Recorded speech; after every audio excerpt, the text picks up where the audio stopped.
Ladies and gentlemen, good day and welcome to Endurance Technologies Q3 FY26 results call. As a reminder, all participant lines will be in the listen-only mode, and there will be an opportunity for you to ask questions after the presentation concludes. Should you need assistance during this conference call, please signal an operator by pressing star, then zero on your touch-tone phone. Please note that this conference is being recorded.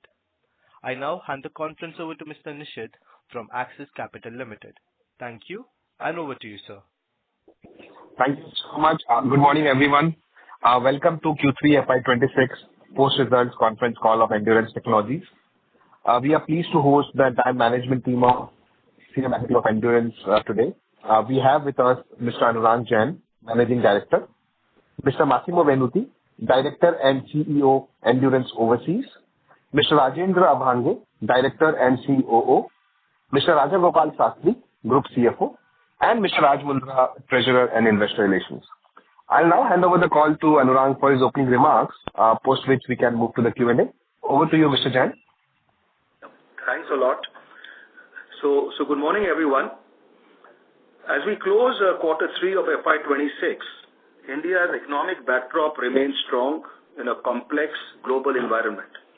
The government's first advance estimates project real GDP growth at 7.4% for FY26, supported by sustained private consumption, steady investment activity, and improving services and manufacturing output. The World Bank has also raised its FY26 growth forecast to 7.2% and retained its FY27 forecast at 6.5%. Inflation has remained within comfortable limits, and monetary conditions have been broadly stable through the quarter. The RBI had lowered the repo rate in the last quarter by 25 basis points to 5.25%, thereby lowering borrowing cost and supporting consumption and investment. In the full year 2025, the repo rate was lowered by 125 basis points. In the bi-monthly meeting held in February 2026, the repo rate was kept unchanged, and RBI has cited that the trade deals are expected to boost growth. On the domestic policy front, the GST rate rationalization implemented in September 2025 has continued to support consumption. The simplified slab structure and lower rates across most of the automotive sector, including auto components, have improved affordability and lowered the cost of ownership, contributing to strong industry sales numbers well beyond the festive season. India's growth will be supported not only by strong domestic demand, but also international trade, where key trade agreements are taking shape. India and the European Union announced a free trade agreement last month, which is being acclaimed as extremely important for both. Last week, India and the USA announced an interim agreement framework on reciprocal and mutual beneficial trade, and this is expected to progress into a more comprehensive agreement offering greater market access, new opportunities, and lower uncertainty for business. Global growth in 2026 is expected to be more moderate due to softer demand in advanced economies and slower trade expansion amid ongoing geopolitical and trade uncertainties. In the Indian automotive sector, as per SIAM, two-wheeler sales reached 7.1 million units in quarter 3 FY26, up 18.2% year-on-year, with motorcycles at 14.7% growth and scooters at 26.6% growth. Passenger vehicle sales increased by 19.2% to 1.5 million units, while three-wheeler sales rose 29.9% to 0.34 million units. Clearly, the GST cut impact has continued beyond the festive months. In the European Union, new car sales saw a year-on-year rise of 4.6% in quarter 3 FY26, with Germany and Spain recording high single percentage growth. Italy was flattish, while France recorded a degrowth. In quarter 3 FY26, new car volumes in Europe, there was a 21% share of battery electric vehicles, 10.6% share for plug-in hybrids, and 34% share for hybrids. So roughly 2 out of every 3 vehicles sold in the European Union are either electric or hybrid. On the strategic growth front, we are pleased to share key updates. As you are aware, the government had issued a draft guideline in June 2025 mandating ABS for greater than 50cc two-wheelers and all EVs greater than 4 kilowatt motor power. We are awaiting the final guidelines for the same, which we hope should be clarified by end of this quarter. Since ABS is already mandatory for more than 125cc two-wheelers, we expect the incremental demand to come largely from the 125cc and below segments with single-channel ABS, where we have over 4 years of strong execution experience. For the dual-channel ABS program, SOP is now expected to start next month as we await the final clearance from a key OEM customer. To help increase our profit margin on ABS, the electronic control unit or the ECU, the in-house SOP for this single-channel ABS is expected to begin in Q1 of FY27 on a surface-mounted technology line at Sambhaji Nagar. The dual-channel ECU will follow later in the same financial year. We are installing a new SMT line or a surface-mounted technology line as we expect volumes to substantially increase with this new line in half one of the next financial year. Civil construction for the Chennai plant for disc brake systems is at an advanced stage. Key machinery will be installed from Q1 FY27 onwards, and the SOP is planned for Q2 FY27. The plant will have a capacity of 3 million disc brake assembly systems per annum and 4 million brake discs per annum as part of the total 7.6 million disc brake systems and 8.6 million brake discs planned at Endurance. The location will help us better serve our OEM customers in South India while creating space at our Chhatrapati Sambhaji Nagar plant for the new ABS expansion and the four-wheeler brakes business. Our new integrated R&D facility for brakes was commissioned in January 2026 at Sambhaji Nagar, and we will be fully operational in this quarter. This facility is double the size of the existing one and integrates two-wheeler brakes and ABS R&D with space provision for testing of four-wheeler brake assemblies. Apart from transferring several key equipments from the existing R&D facility, we have added key lab and testing machines for ABS validation. We also installed an assembly line for four-wheeler passenger vehicle drum brakes for Tata Motors, which SOP is expected in Q1 of FY27. In addition, we are increasing our three-wheeler brake volumes from 0.6 million to 0.12 million units per annum. Our new Auric Shendra plant at Sambhaji Nagar is a strategic investment for key machine castings for global and Indian four-wheeler electric vehicle and ICE OEMs, as well as for non-auto applications. We are therefore equipping this plant with highly sophisticated aluminium casting, machining, and finishing process equipments. And in the past, we have, as mentioned in the past, we have already got orders from marquee US and UK based OEMs along with Yazaki and Value for electric platforms of Mahindra. With peak annual business value of rupees 388 crores per annum for this plant, where the SOP for both UK and the US OEMs will start by Q2 of the next financial year, with peak sales expected in the financial year 29. At our Chakan die casting plant, we are growing our business for machined aluminium castings for existing and new programs of Tata Motors and Mahindra. The business won in this financial year for these programs stand at rupees 128 crores per annum.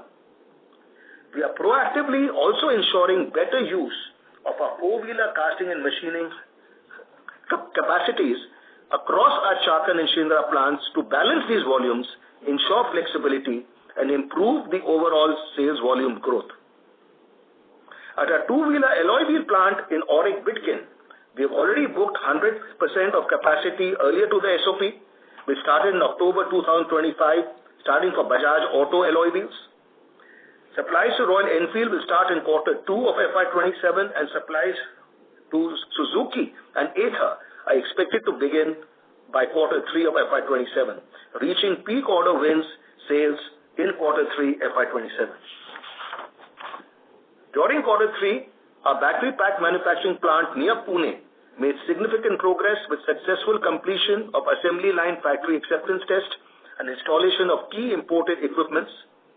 Assembly line installation and trials were taken during this quarter. Comprehensive battery pack validation and electric vehicle safety compliance testing will be concluded during this quarter. Post our OEM and the regulatory approvals, commercial ramp-up activities will be started to support the SOP from end of March 2026 or early April 2026. We will also pursue additional opportunities across two-wheeler, three-wheeler, and other high-potential segments. So, all the above 4 greenfield plants which I have mentioned will be fully operational over the next few quarters, and we will feel the full impact in the second half of financial year 2027. In the first 9 months of FY26, a wholly owned subsidiary Maxwell achieved a record turnover of rupees 114 crores as against rupees 70 crores in the full year of FY25. We are now supplying the battery management system for scooters, three-wheelers, tractors, e-bikes, construction equipment for a European company, as well as for telematics. Beyond this, we are also focusing on range of high-voltage battery management system for four-wheelers, commercial e-trucks, and e-buses. At present, 1 in every 12 electric two-wheelers rolling out of Indian factories run with our Maxwell BMS. A strong R&D and innovation cell at Maxwell has made significant progress to introduce new product technologies beyond the battery management system, catering to both the EV and internal combustion engine electronic subsystems.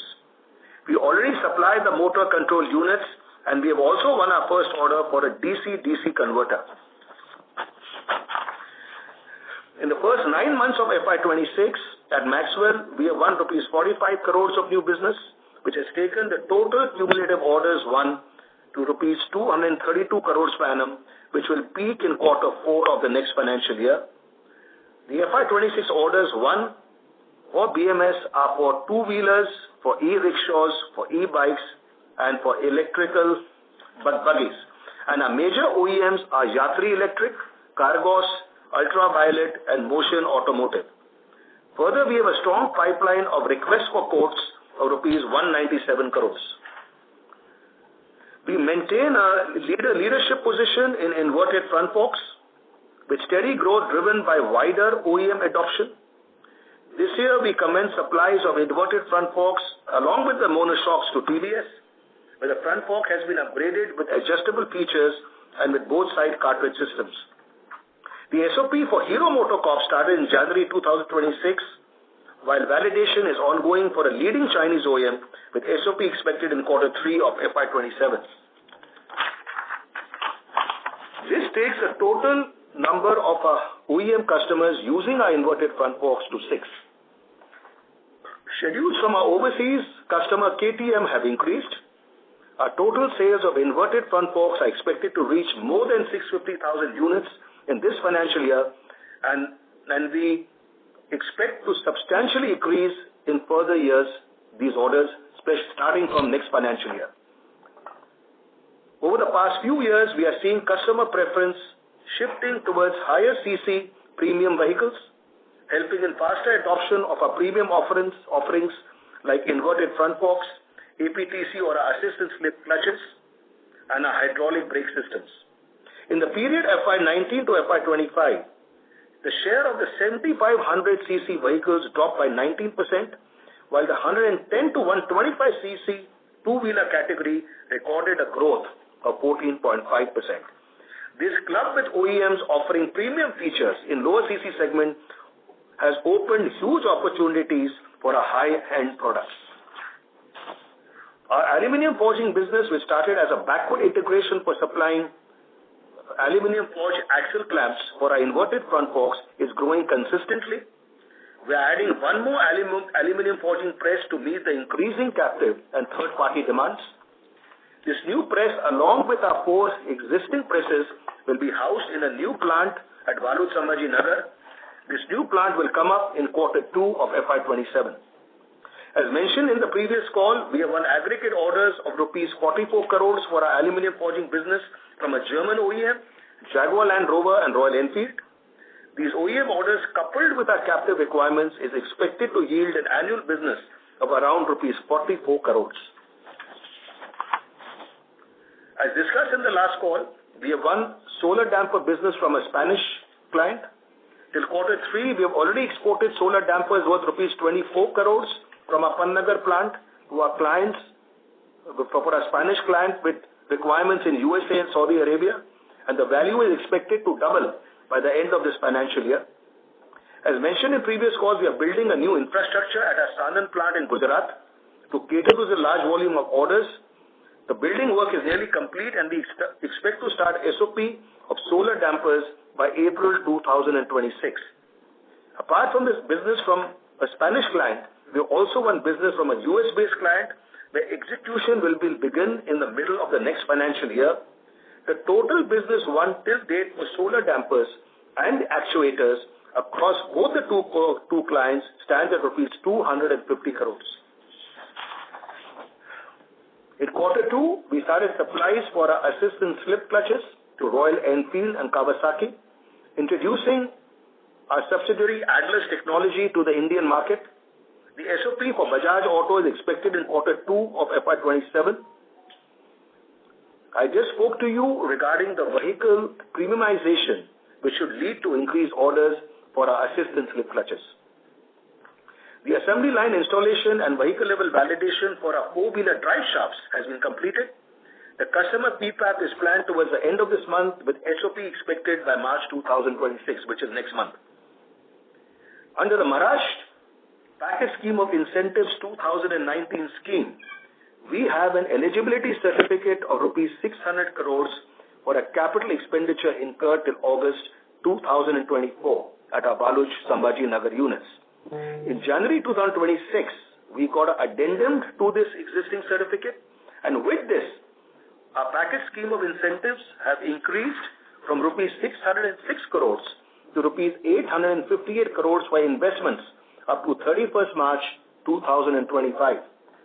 These incentives will be availed through the Industrial Promotion Subsidy by way of state GST refund and electricity duty exemption, broadly over a 7-year period. Let me now give you a gist of orders won during the first 9 months of this financial year. Please note that the business value from new orders are without including new orders from Bajaj Auto. The overall order win in the first 9 months of FY26 in India business was rupees 1282.8 crores per annum, of which rupees 1265.5 crores is new business. This includes the new business win of rupees 300 crores for our battery packs at our Talegaon Pune plant and rupees 45 crores per annum new order for battery management systems at Maxwell. Our four-wheeler and non-automotive business win in the first 9 months of this financial year stands at rupees 530 crores. These wins include orders from Tata Motors, a large USA EV OEM, Hyundai, Kia, Isuzu, which is a new customer, Mahindra, and the 2 clients in the solar space. So you can see our volume product mix is improving. During quarter 3 alone, we won rupees 354 crores of new business, of which rupees 163 crores was in the four-wheeler and non-automotive space. These customers included Tata Motors, Mahindra, Kia, and Isuzu for four-wheeler castings, Hero MotoCorp for two-wheeler suspension, and the US Solar OEM. We aim to supply all our product offerings to all major two-wheeler OEMs. In the case of Suzuki, we are a significant supplier of suspensions, and during the quarter, we further strengthened our business with them by securing a new order for alloy wheels with an annual revenue of rupees 57 crores for our Auric Bidkin plant. Similarly, with Hero MotoCorp, we have been a prominent supplier of suspension and castings, with brakes added early last year. During quarter 3, we added 5 new brake platforms from HMCL totaling rupees 58 crores, taking the overall Hero MotoCorp brakes business to rupees 200 crores per annum. With this, we are now supplying a full bouquet of products to Hero MotoCorp, including the battery management system, aluminum forgings. With this increased business, we have a line of sight to double our sales to Hero MotoCorp over the next 2 years. The cumulative India business orders for electric vehicles in the conventional product areas stand at rupees 1,058.7 crores without Bajaj Auto. This reaches rupees 1,241.5 crores per annum of orders if we include Bajaj Auto. And the total electric vehicle business win is rupees 1,636.5 crores if we add Maxwell and the battery pack products business.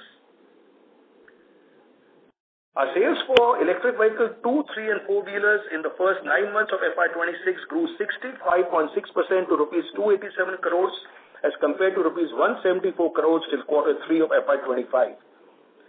Our CAGR growth in last 4 years has been 71% as compared to EV 2-wheeler industry growth, a CAGR growth of 21% as per the Vahan data. This growth in our sales is across all our product segments of suspension, casting, braking and alloy wheels. The overall total orders won now in products other than energy and electronic areas, which is your Maxwell as well as the battery pack, since FY22 stands at 5,021 crores, out of which rupees 4,291 crores is new business. We have a total of rupees 4,200 crore worth of requests for quotes also in hand. We expect to win more than rupees 1,500 crores of business in the next 12 to 18 months. In Europe, the industry continues to operate in a challenging environment shaped by semiconductor shortages, the energy crisis, geopolitical tensions, inflation, high interest rates, duties imposed by USA, increased competition from Chinese OEMs, and muted automotive market growth. In spite of this backdrop, our European operations have continued to sustain profitable growth through both the existing business as well as through M&A. Our acquisition of Stefal was completed in April 2025, adding around 80 million euro of profitable sales to our top line.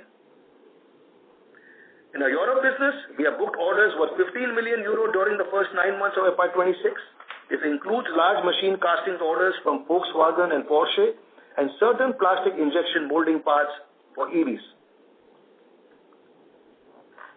Our aftermarket business in India is a strategic priority for us. We have set ambitious growth goals till 2030. We have made a comprehensive long-term capability-focused blueprint, incorporating the voice of our team and channel partners, retailers, and mechanics. We are focusing on building long-term partnership with distributors who have the right mindset and are aligned to Endurance's vision.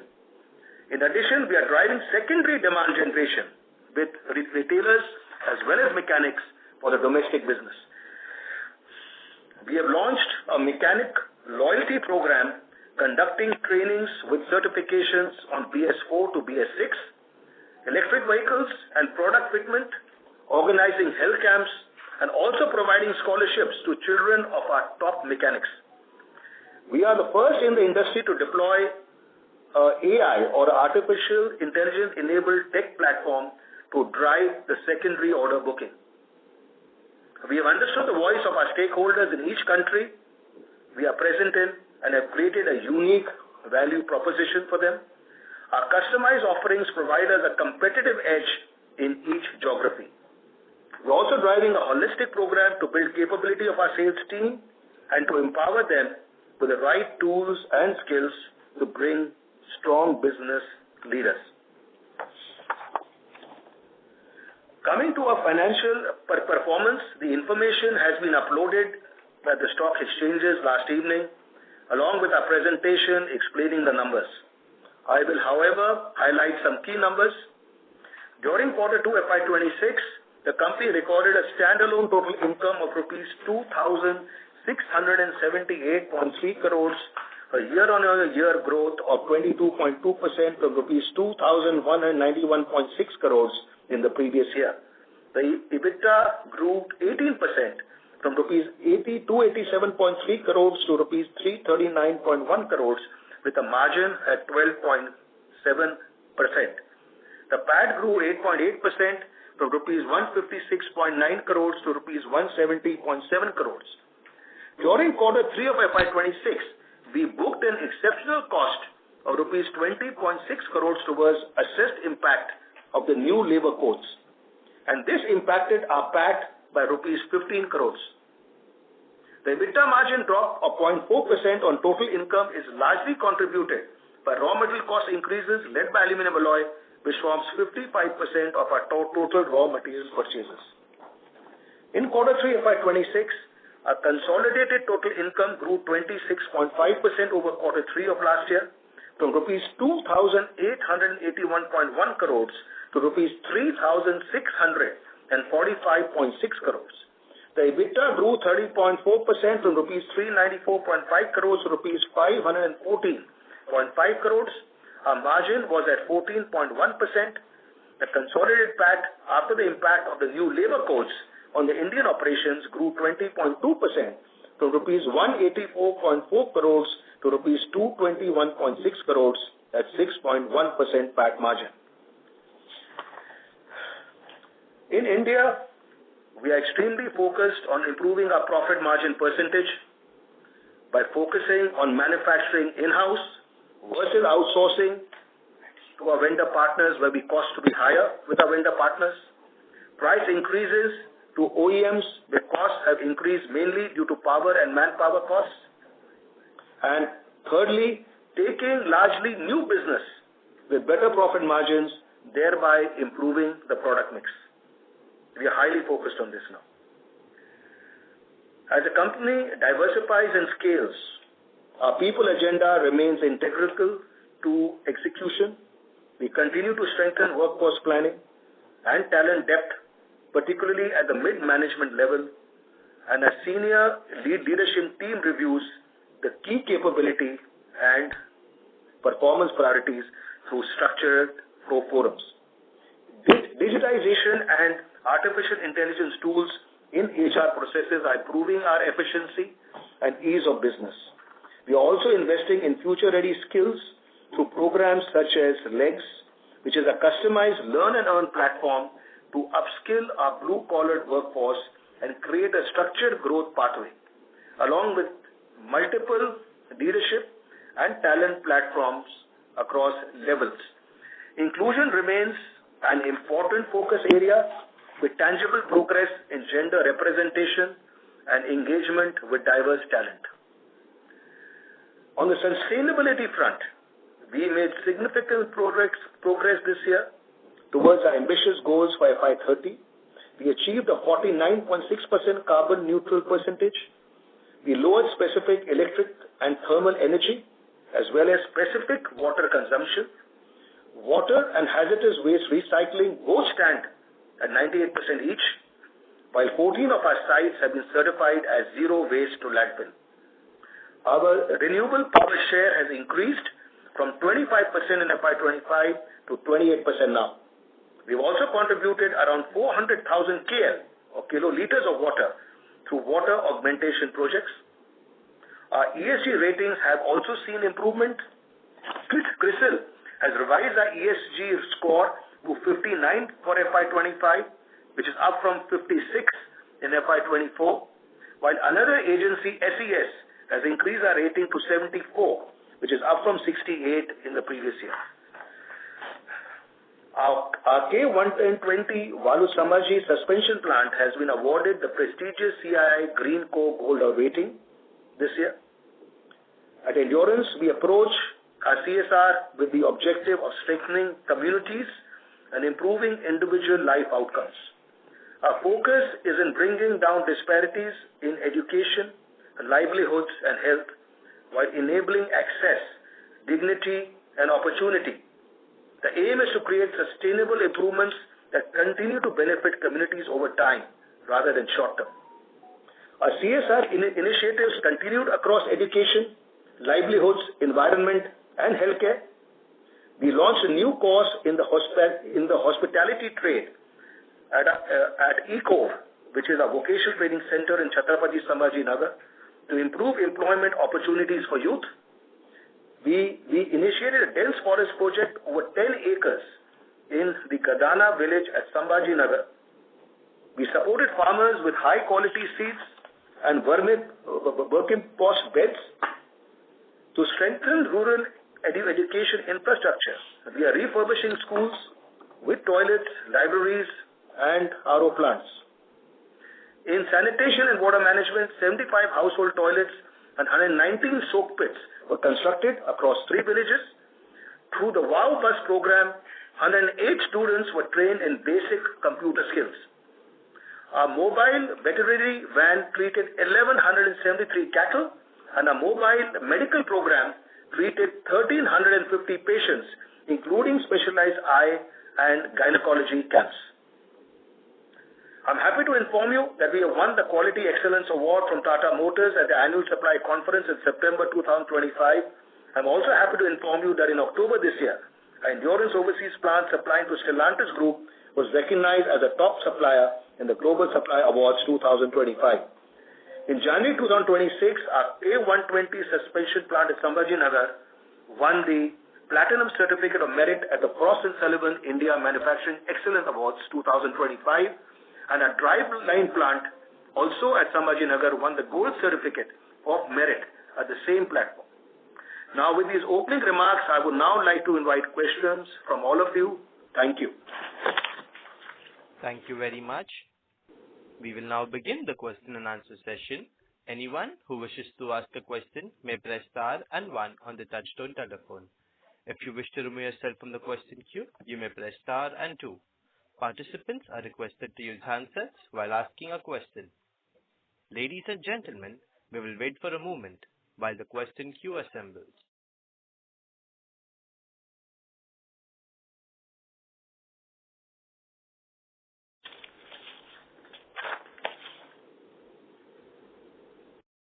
The first question is from the line of Aditya from Investec.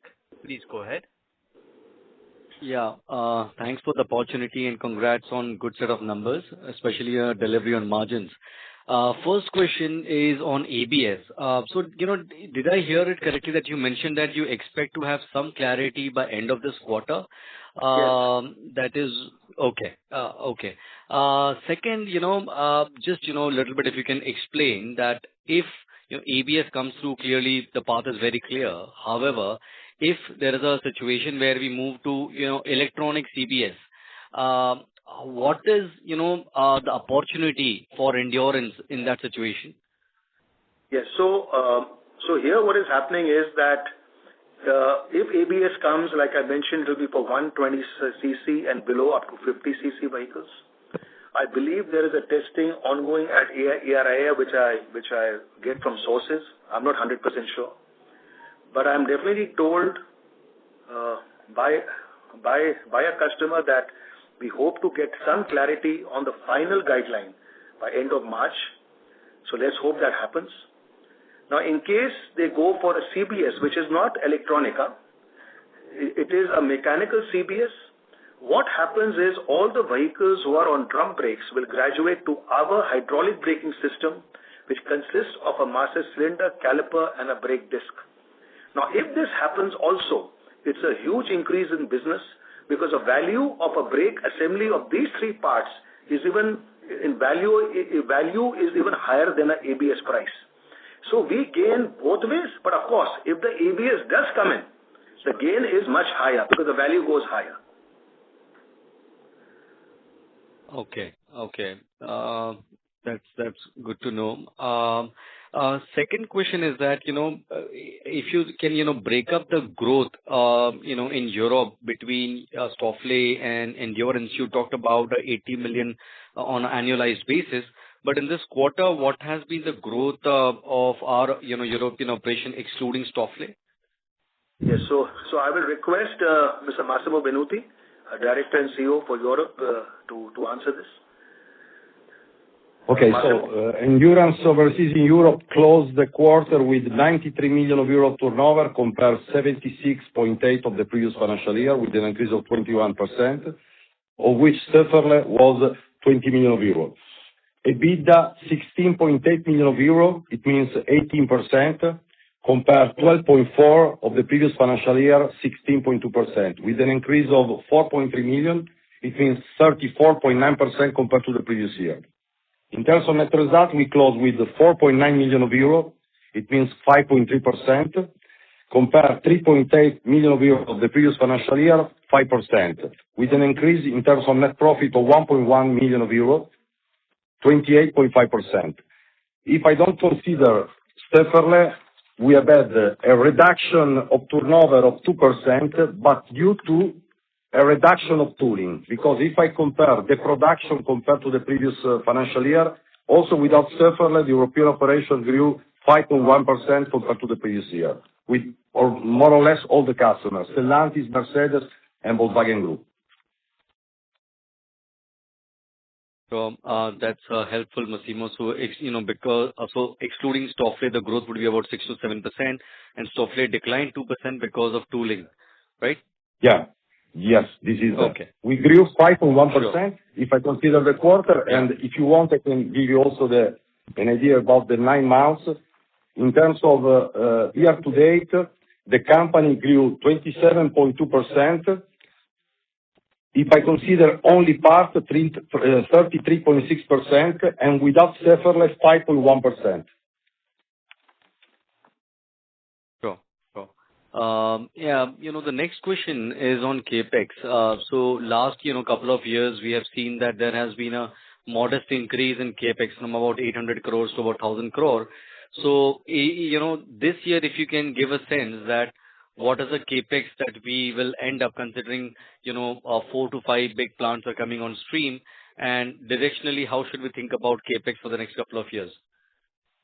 So if you see FY26, I mean, we have been investing last 3 years, average Capex of 400 crores. Of course, the previous year was about 600 crores in FY25, where the new plants, already the Capex had started. We had bought 2 lands, one in Auric, Bidkin, Shendra, and in Chennai, where our braking system plant is coming in. This year will be slightly less than 800 crores, largely because of these 4 new facilities, plus expansions which we are doing in, in brakes, this thing also. So going forward now, what our plan is very clear. Our investments will be on profitable growth products mainly. To retain business, if I have to do products which are at existing margins, I may do it. But going forward, and that's why I specifically mentioned in my opening remarks, that 530 crores of that 930 crores, more than 2/3 business is on 4-wheeler castings and on solar dampers, which are much higher margin businesses. And this is the way we are going. So the Capex will be mainly on such businesses. We are making a plan for this towards in the next week. We'll be more clear on that Capex plan for next year. And of course, our focus will be more on automation now for better consistency in quality and lowering contract labor, which is there.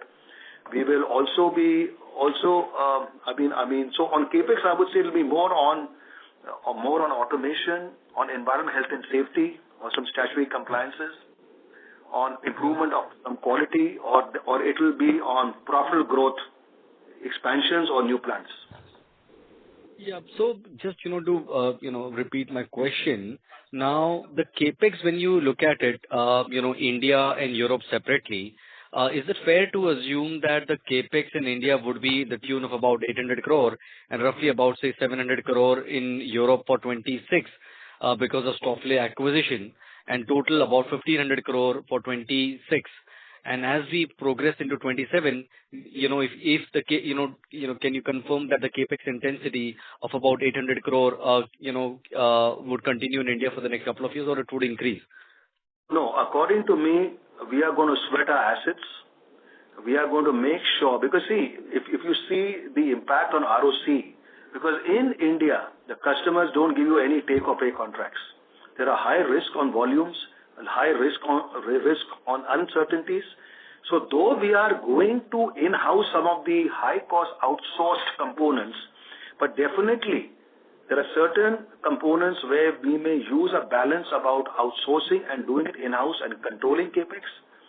Okay, unless there is a M&A, which we are already in process with.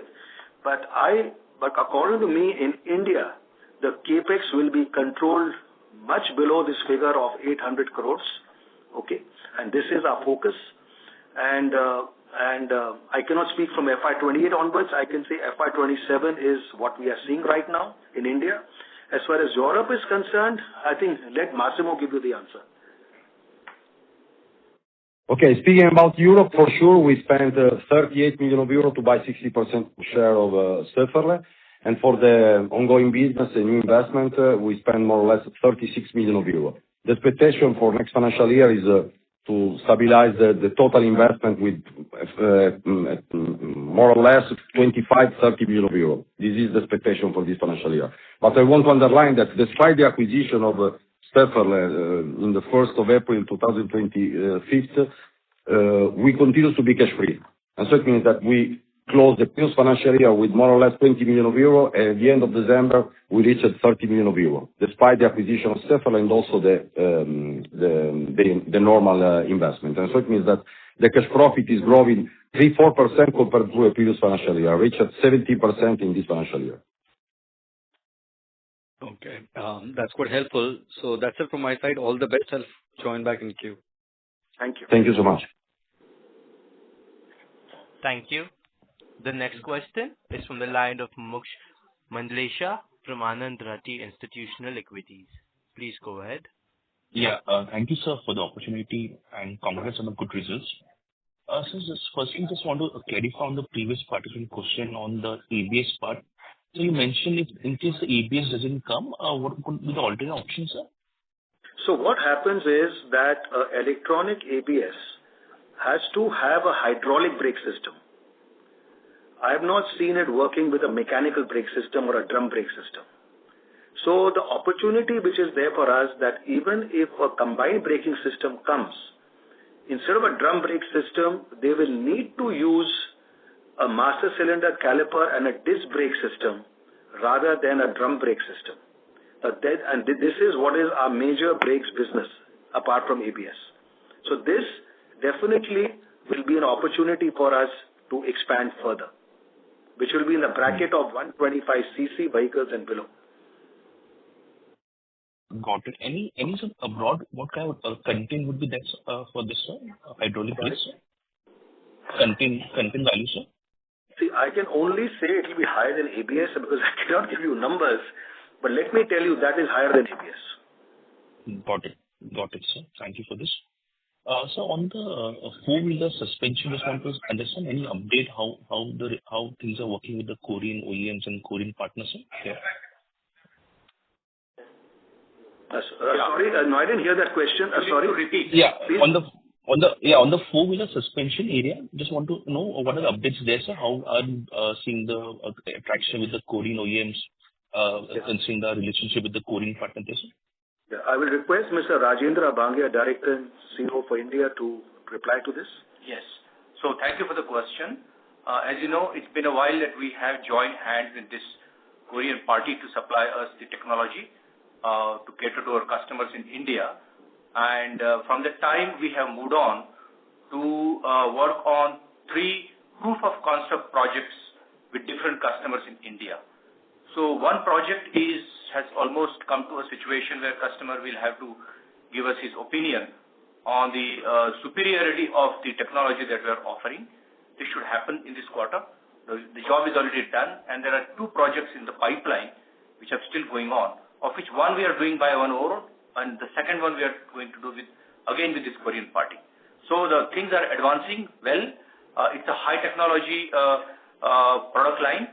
So our customers will be very careful, and we have to meet the requirements better than what the current suppliers are doing. So that's the current state. But the good part is the progress is very good. Got it. And sir, it would be, isn't it will be a passive area or will be something like passive plus or semi-active area, sir? All passive. All passive. Got it, sir. Thank you for the answer. So, wanted to come on the Auric plant order book there, sir. And just want to understand the reason for the change in the SOP date, sir. Yes. So I think there has been a delay mainly from the UK-based OEM. That was a SOP which was to start in this quarter actually. And there has been a delay of this OEM, and now they will be starting in the second quarter only. In fact, we have the schedules. And the US-based OEM should start by the end of quarter one. So that is the line of sight we have. But in the meantime, we are also going to start orders for other customers, like Value, for example. And I think the plant will start from April. But these two large OEM customers will come in end of quarter one and quarter two. So the US base the US base was always end of quarter one. It was this UK based OEM where there's a delay of 2 quarters.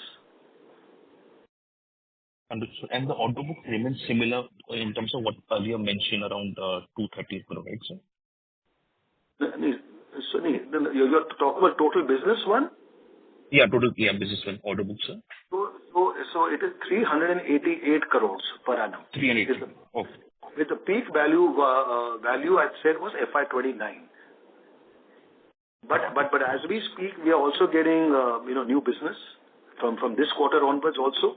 So which we will report in the May meeting. Understood. Thank you for this. And finally, sir, just want to understand on the we have this others in our segmental breakup, which has been growing about more than 2x in last 9 months. Just want to understand what are key products that are driving the growth, sir? So all the other products which are not included in our two-wheeler, three-wheelers, four-wheelers, which is not included there, we are right now grouping them in others. And as when they become bigger, we'll start grouping them separately. For instance, even if the solar suspension panels and all the other businesses which are getting, we group it within that. Got it, sir. Thank you so much for the opportunity. Thank you. Ladies and gentlemen, to ensure management can answer all questions from the participants, please limit your questions to 2 per participant. The next question is from the line of Jishnu from LFC Securities. Please go ahead. Hello. Can you hear me? Yes. Hello? Yes, we can hear you.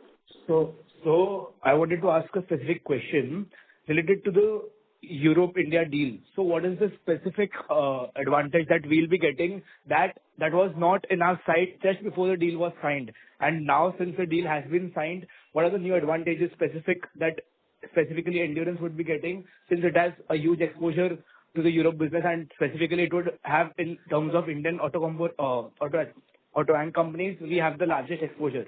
So what are the advantages that we'll get specifically from this deal, which was not expected before the deal?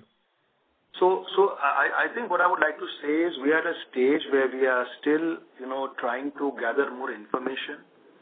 And, earlier for us taking a call on what is the strategy we have to adopt for the future. But we are not, though we have the guidelines and rules, but we are going to the specifics, because I believe this agreement will be only effective within the next 9 months to a year, though it has been signed. So I think as this has just happened, in fact, both the sides, our European and our team, are planning to meet, and we will. So maybe we can throw some more light in the next quarter call in case we are ready. Okay, so that was it. But are we having any advantage right now since our plants are located in Europe? So are we having any specific advantages right now in Europe? Like we would already have zero duty access before the deal, right? Since our plants there in the Europe. I think it was, how much was it? 2.5%? No, even, because we were producing local for local in Europe and also in India, there was no cross-border transactions as of now. But we are studying the overall deal to see what we can do going forward. Okay, that's well. Thank you. Thank you very much. The next question is from the line of Pramod Amche from India Capex. Please go ahead. Yeah, hi. Thanks for taking my question. So if I have to look at your slide 9 with regard to Europe order inflow, it seems to be dwindling down for last couple of years, and I think in spite of German acquisition, it's pretty low for the 9-month period. What is really happening there? Is it an end market situation, or you are evaluating your own strategies to get new orders? So we are evaluating our own strategies, especially on the M&A front. But I think let Massimo answer that. Massimo? Sure. Yes. In the previous quarter, in 9 months of this financial year, we acquired only 15 million euro business. This is true compared to 40 million euro the previous financial year. But please consider that in this moment, the market is in a very bad situation. As probably you know, in December 2025, the European Commission proposed to review the 2035 rules, not yet finalized, suggesting a potential shift from 100% to 90% of the emission reduction target, allowing some residual emission to be offset through measures like green steel production or biofuel. And the market, as you can imagine, the reaction was not so positive. Now, apparently, in the second week of March, there will be the official position of the European government, and we will see. But in this moment, everybody stopped in important way the investment in the internal combustion engine and also in the electric. This is the reason why in this moment we are not acquiring business, but let me say this is a stagnation of the market, unfortunately. On top of this, please consider that even if you see the registration that are growing compared to the previous year, the previous quarter we closed with 4% of increase compared to the previous year in Europe, and the year to date is more or less 3%. You have to consider also that the mix of these registration are completely different compared to the past. Because only to give you an idea, in the calendar year 2025, we have had an increase of import from China and from the rest of the world of 200,000 cars. And we lost 200,000 cars of production in terms of export. And so it means 4% of reduction, if I consider more or less 10 million vehicles per year. The situation in Europe is very difficult in this moment. But despite this situation, we have been able to close 4.2% without considering the acquisition of Stefal. And the trend for the future months is more or less aligned compared to the previous quarter. And so we are optimistic, even if the situation is very tough. Sure. Thanks for the detailed answer. And related to the same, again, looking at that, the M&As which are done and turnaround in Maxwell and also the German acquisition going smooth, how are you approaching? Are you more confident now to do larger size deals, or how is your M&A strategy going to plan out for next 3-4 years? See, the firstly is that the M&A strategy will be mainly in areas, for example, our existing areas going into, like we have done, for example, solar business, for example. It is suspension, but going to solar, so non-auto applications.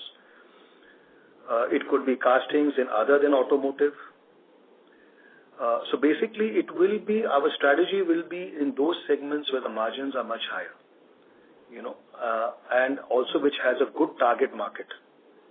It's very important we enter our new areas where there is a target market, So, question is, we are already working on a deal right now, and we'll see how that goes.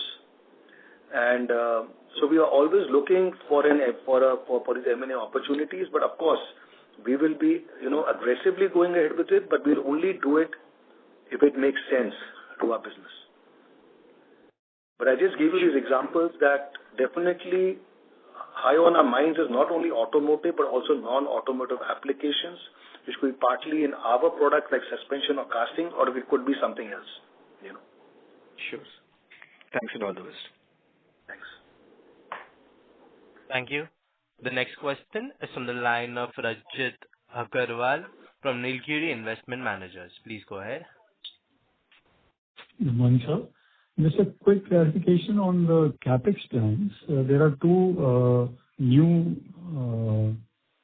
Capex which have been mentioned in the slide. One is the Sanand expansion, and there is another one of aluminum forging at Auric Bidkin.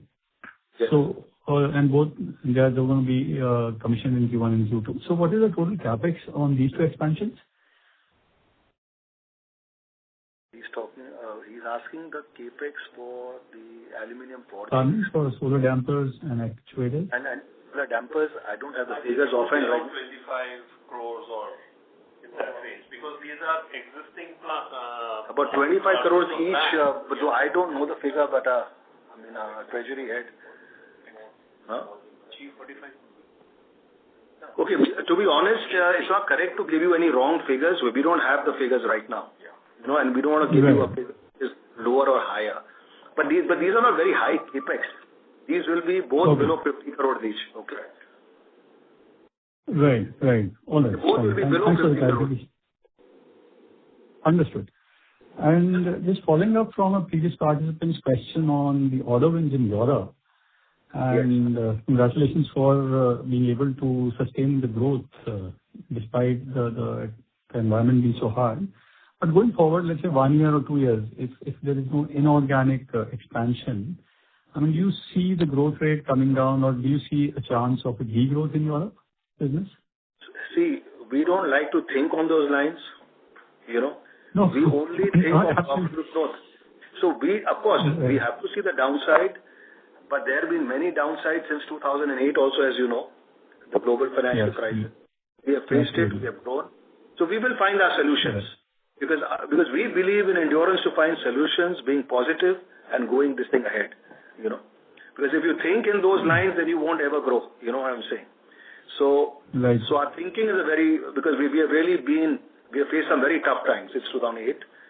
So when we reach there, we will face it and we'll do something about it.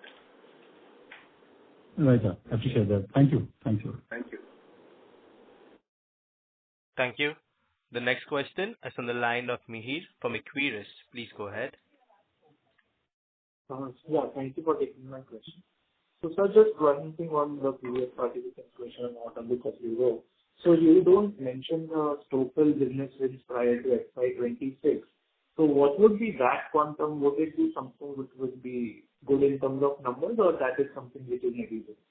Your voice is a bit deep. Actually, we could understand the first part of the question because your voice is not very clear. Sorry, is it clear now? Am I audible now? Yes, now it's better. So, my question was basically on the Stefal business wins prior to FY26, which we are not mentioning into our order book status. So, what would be that quantum, or is it something which is negligible? No, so Stefal was not included in FY25 because we only we only acquired the company and we consolidated into our books only from April 25. That was only showing up in FY26. We did not have Stefal earlier to April 25. Sir, but what would be the order book there as well? There would be some order book, right, which would be... So you're saying order book of Stefal, you're saying? Yeah. So Massimo, can you answer? I can answer. Yes. Starting from considering that more or less the total turnover of Stefal is 75-80 million euro total financial year. In this financial year, we acquired 5 million euro with the final customer BMW, pass-through Magna. And please consider that in this moment, Stefal has the stability of volume more or less till 2030, 2032. And so in this moment, I don't see any kind of issue, and the company is really profitable and demonstrate. Now we can say that we integrate 100% of the company in our organization, and we are trying to do a lot of economy of scale because, as you know, Stefal is buying raw part from the market, but we have the opportunity also to produce raw part for them in our foundry. And this is the second step of the integration that will start in the next financial year. Okay. And the second question on the Europe front is that there are many Chinese OEMs now are putting up plants in Europe now. So how are we engaging with those customers there, and some kind of thoughts on, approaching the Chinese OEMs now? Yes, this is true. We are discussing with some of these OEM, but I repeat, in my opinion, we need to wait a clear position about the strategy from the European government, because these guys are coming here, they are opening new plant, but they want to assemble the car. And so we need to understand if they will import the component, the powertrain component, and also the battery case component, and will assemble here, or in order to avoid it, to reduce the tariff, they will be obliged to produce it here. In this moment, as you know, we are discussing, as I told you in the previous call conference, with BYD. He will start at the end of the financial year in Hungary and in the next financial year in Turkey, but only assembling the car. And so for our product range in this moment, there are no benefits, even if for sure we are quoting different scenario, because if they will be obliged to produce this part here in Europe, could be an opportunity for us. But I want to say one thing also regarding the previous question regarding the agreement between India and Europe.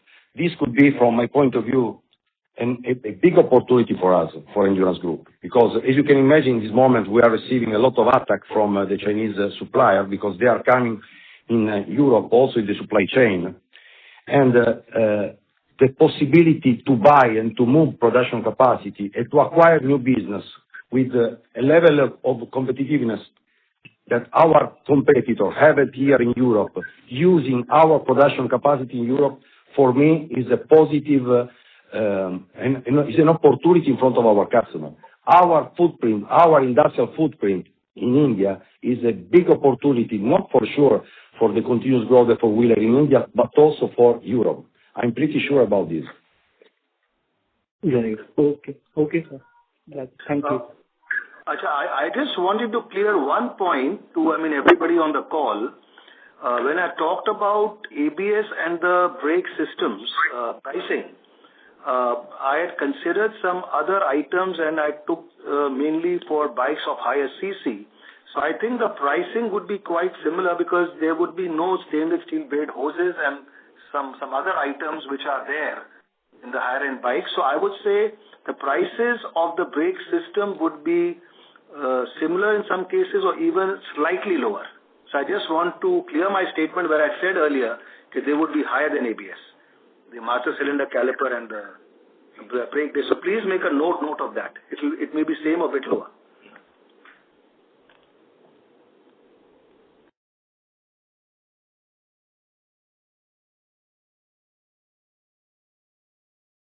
Thank you very much. As there are no further questions from the participants, I now hand the conference over to the management for the closing comments. Yes, so in fact, I've already, mentioned my points in my opening remarks and in the question and answer. I will just say that we at Endurance, both in India and Europe, are fully focused on profitable growth and trying to improve both sales growth as well as our margins. So we'll continue to focus on that. In spite of challenging, conditions, I would say in Europe mainly, but we'll try and take whatever opportunities we get and make the best out of them. So thank you for all your support, and see you in the next call. I'll meet you in the next call. Thank you very much, sir. On behalf of Axis Capital Limited, that concludes this conference. Thank you for joining us. You may now disconnect your lines.